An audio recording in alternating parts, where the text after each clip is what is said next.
ఓవర్లోడ్తో వెళ్తే driving licence రద్దట. దొంగలు పడ్డ 6 నెలలకు కుక్కలు మొరిగినట్టున్నది. దొంగలు పడ్డ 6 నెలలకు కుక్కలు మొరిగినట్టున్నది. ఈరోజు ప్రమాదాలు ఇంత పెద్ద ఎత్తున జరుగుతూ ఉంటే, అటు కర్నూలు ఘటన కావచ్చు, అటు చేవెళ్ళ ఘటన కావచ్చు, ఇంత పెద్ద ఎత్తున జరుగుతూ ఉంటే అప్పుడు జరిగిన తర్వాత ఇప్పుడు ఓవర్లోడ్ గురించి మాట్లాడుతున్నాం. గతంలో ఓవర్లోడ్ ఉందనే విషయం తెలియదా? ఇప్పుడు ఒక లారీ డిజైన్ చేస్తారు. ఒక లారీ 20 టన్నుల, 30 టన్నుల, 40 టన్నుల, ఆ టన్నుల వెయిట్ ప్రకారం వాటి యొక్క సామర్థ్యాన్ని కేటాయించేసి ఆ ప్రకారంగా డిజైన్ చేస్తారు. లారీలు కానీ, బస్సులు కానీ, రకరకాల ట్రక్కులు కానీ డిజైన్ చేస్తారు. ఈరోజు 40 టన్నులు ఉండే దగ్గర 50 టన్నుల బరువు తీసుకెళ్తా ఉంటే ఆ యొక్క వెహికల్ ఏ విధంగా సమర్థవంతంగా ఏ విధంగా నడపగలుగుతారు? ఇప్పుడు ఫర్ సపోజ్ ఎగ్జాంపుల్ నేను చెప్తాను. మనము ఒక బైక్ మీద పోతా ఉన్నాం. బైక్ యొక్క సామర్థ్యం ఏంది? బైక్ నడిపే వ్యక్తి ప్లస్ వెనకాల ఉండే వ్యక్తి, ఇద్దరు మాత్రం సామర్థ్యం ఉంటుంది. ఒక ఇద్దరు కాకుండా ముగ్గురు మీరు ఎక్కించుకోండి, మీరు 100% కొంత ఆ ఓవర్లోడ్ ఉంటుంది కాబట్టి అది మన హ్యాండిల్ అటు ఇటు వనికేటువంటి అవకాశం అయితే ఉంటుంది. ఇంకా నలుగురు ఎక్కించుకోండి, అసలు కంట్రోలే ఉండదు. సో అదే విధమైన పరిస్థితి మీరు జనరల్ బైక్ గురించి చెప్తాను. ఒకవేళ ఓవర్లోడ్ వెహికల్స్ ఉన్నాయి అనుకోండి, మరి ఆ యొక్క హ్యాండిల్ సరిగా, స్టీరింగ్ అనేది సరిగా తిరుగుతుందా? మూవ్ అవుతుందా వెహికల్ సరిగా? ఒకవేళ బలంగానే ముందు పోతున్నాం అనుకోండి, కంట్రోల్ అవుతుందా బ్రేక్ వేసినప్పుడు ఓవర్లోడ్ వల్ల? సో ఇవన్నీ కూడా ఉన్నాయి. సో ఎప్పుడో రవాణా శాఖ ఎప్పుడో తీసుకోవాల్సిన నిర్ణయము ఇప్పుడు ఇన్ని ప్రమాదాలు జరిగి ఇన్ని వందలాది మంది చనిపోయిన తర్వాత ఇప్పుడు ఓవర్లోడ్తో కనుక వాహనాలు వెళ్తే సీజ్ చేస్తాం, డ్రైవింగ్ లైసెన్స్ తీసేస్తాం చెప్పేసి చెప్పడం అవుతుందో నిజంగా కుక్కలు పడ్డ 6 నెలలకు దొంగలు పడ్డ 6 నెలలకు కుక్కలు మొరిగినట్టు ఉన్నదని చాలా స్పష్టంగా అర్థమవుతుంది.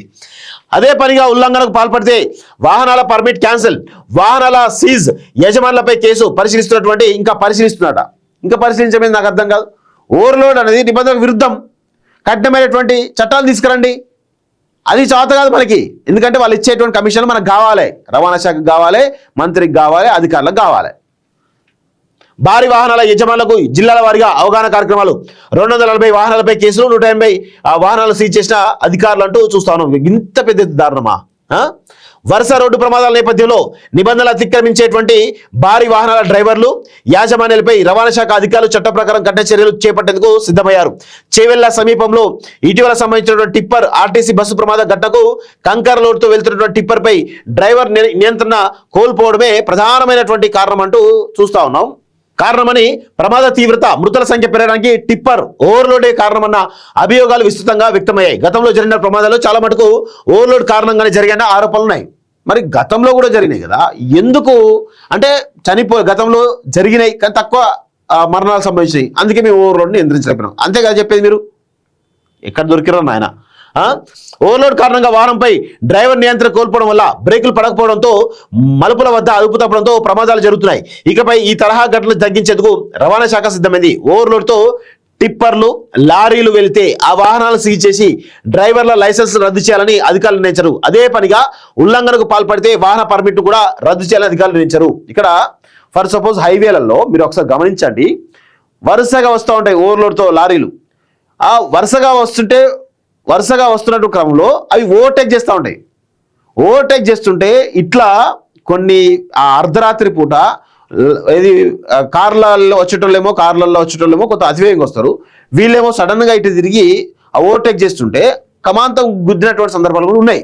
సో ఓవర్టేక్ చేయడం కూడా ఇది, దానికి కూడా కఠినమైనటువంటి చర్యలు తీసుకోవాల్సిందిగా రవాణా శాఖను కోరుతా ఉన్నాను. ఎవరైతే లారీలు లోడ్తో ఉన్నప్పుడు ఓవర్టేక్ చేయరాదు, ఈ నిబంధన సరిగ్గా పెట్టుకోండి, ఈ నిబంధన పెట్టండి.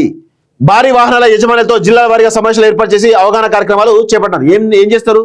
భారీ వాహనాల యజమానులతోటి మీరు సమీక్ష సమావేశాలు పెట్టి ఏం చేస్తారు? కమిషన్లు దొబ్బుతుంటారా? ఇదే కదా జరిగేది.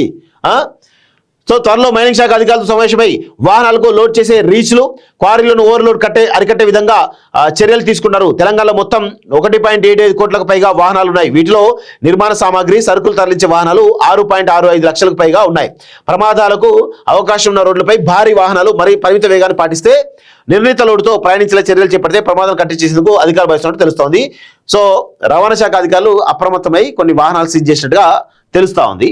సో మొత్తానికైతే కొంత అంటే వాస్తవంగా మంచిదే, ఇంకా సీరియస్గా చేయాలి. అదే అంత ఈజీగా ఏదో పాలసీ తీసుకొచ్చిన ముక్కుబడి అంటే కుదరదు ఇక్కడ.